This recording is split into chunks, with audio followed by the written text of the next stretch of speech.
ఓం నమః శివాయ.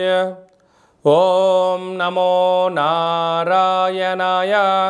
ఓం శ్రీ నరదృష్టి నివారణ కాల భైరవాయ నమో నమః. ఓం ఆదిత్యాయ నమః. ఓం సూర్య అరిష్టేతు సంప్రాప్తే సూర్య పూజాంచ కారయేత్. సూర్యధ్యానం ప్రవక్ష్యామి ఆత్మదోషపీడోప ఉపశాంతయే. మా ఛానల్కి స్వాగతం. చూస్తున్న వీక్షకులకు ప్రేక్షకులకు ప్రియ కాలభైరవ భగవద్బంధులకి స్వాగతం పలుకుతూ మమ్మల్ని ఎంతగానో ఆదరిస్తూ ఉండబడినటువంటి ప్రియ సోదరీమణులకు, సనాతన ధర్మ సంరక్షకులకు, జ్యోతిష్య అభిమానులకు అందరిపైనను ఆరోగ్యకారకుడైనటువంటి సూర్యనారాయణ స్వామి వారికి ఆశీస్సులు ఉండాలని కోరుకుందాం. 30 సంవత్సరాల తర్వాత రవి భగవానుడు శని స్వక్షేత్రమైనటువంటి కుంభరాశిలో శని అక్కడగా ఉండబడినటువంటి శని చేత రవి 30 సంవత్సరాల తర్వాత కుంభరాశిలో సంచారం చేయడం జరుగుతుంది. ఆరోగ్యకారకుడు సూర్యుడు, అనారోగ్యకారకుడు సూర్యభగవానుడు కలిపి ఏకరాశిలో సంచారం చేసినప్పుడు ఎవరికి ఎలాంటి ఆరోగ్య పరిస్థితులు లేకుండా సంపూర్ణ ఆరోగ్యాలు ప్రసాదించాలని కోరుకుందాం. 14/2/2024 నుండి 14/3/2024 వరకు రవి భగవానుడు కుంభరాశిలో సంచారం చేయడం జరుగుతుంది.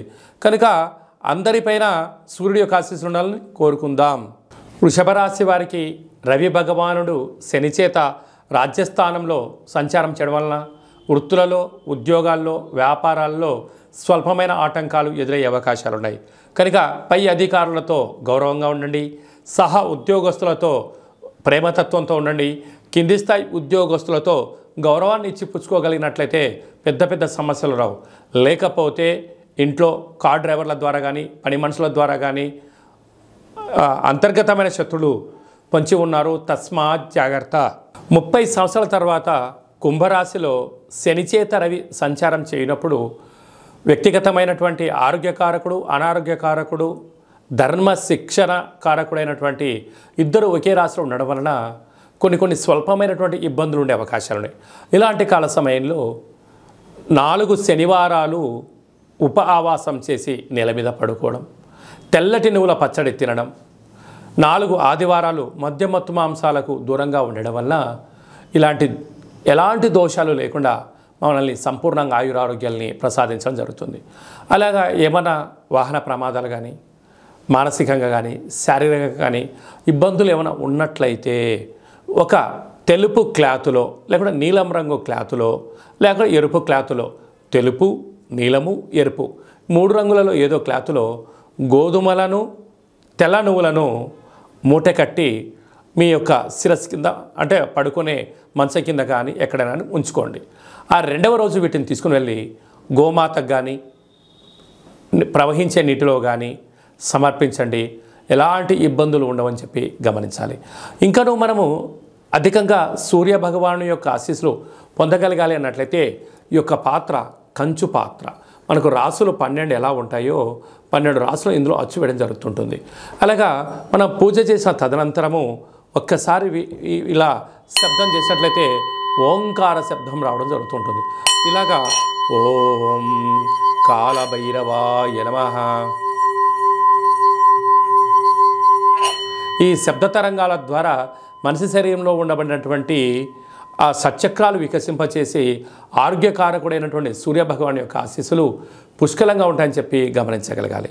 కనుక మీ గోత్రనామాలు పంపించినట్లయితే మన యొక్క దేవాలయంలో ప్రతిరోజు సూర్య నమస్కారాలు, సూర్య అరుణ హోమాలు, రుద్రాభిషేకం జరుగుతూ ఉంటుంది. అలాగనే మీకు కాళభైరవ హోమం చేయించి ఈ యొక్క అక్షయ పాత్రను మీకు అందజేయడం జరుగుతుందని చెప్పి గమనించాలి. మీ వ్యక్తిగత జాతకం తెలుసుకోవాలనుకుంటున్నారా?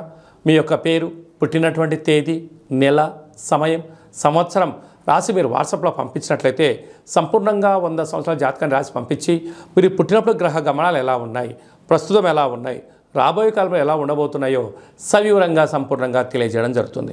చాలామందికి డేట్ ఆఫ్ బర్త్లో లేనటువంటి వారికి మీ పేరు యొక్క మొదటి అక్షరాన్ని అనుసరిస్తూ మీ యొక్క ముఖ కవళికలను ఒక ఫోటోను పంపించగలిగినట్లయితే హస్త సాముద్రికం ద్వారా, గవ్వల శాస్త్రం ద్వారా, రమణ శాస్త్రం ద్వారా మీకు భూత, భవిష్యత్, వర్తమానాన్ని తెలియజేయడం జరుగుతుంది.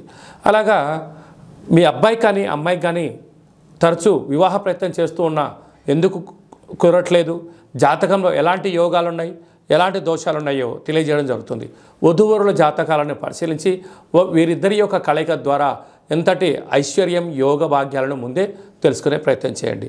అలాగే గతంలో వివాహమైన దంపతులు తరచూ గొడవ పడుతున్నారా, చిన్న చిన్న విషయాలకు సఖ్యతగా కుదరట్లేనట్లయితే మీ యొక్క పేర్లను పంపించినట్లయితే పిల్లలు స్వల్పమైన మార్పులు చేయడం వలన మీరిద్దరూ భార్యాభర్తలు పార్వతీ పరమేశ్వరులాగా ఉంటారని చెప్పి గమనించాలి. అందరిపైన ఆరోగ్యకారకుడైనటువంటి సూర్యనారాయణుడు, అనారోగ్యకారకుడైనటువంటి సూర్య భగవాను చేత కలిసినటువంటి శని భగవాన్ యొక్క ఆశీస్సులు అందరిపైన చల్లని చూపులు చూడాలని కోరుకుంటూ ఆశీర్వచనం. ఓం శతమానం భవతి శతాయు పురుష సతేంద్రియ ఆయుష్యేవేంద్రియే ప్రతిష్టతి. ఆరోగ్య సూర్యనారాయణ దేవత అనుగ్రహ ప్రసాద సిద్ధిరస్తు తదాస్తు. ఈ వీడియో మీకు నచ్చినట్టయితే లైక్ చేయండి, షేర్ చేయండి, మా ఛానల్ని సబ్స్క్రైబ్ చేసుకోండి. మేము చేస్తున్న వీడియోలు మీకు ముందస్తుగా నోటిఫికేషన్ రావాలి అన్నట్టయితే పైన ఆల్ అనే బటన్ కూడా తెలియచేయండి. మీరు ఎవరి క్షేమాన్ని అయితే కోరుకుంటున్నారో అంటే మీ క్షేమాన్ని ఎవరైతే కోరుకుంటున్నారో వారికి ఈ యొక్క వీడియోని షేర్ చేసి భగవంతుడి యొక్క ఆశీస్సులు పొందండి.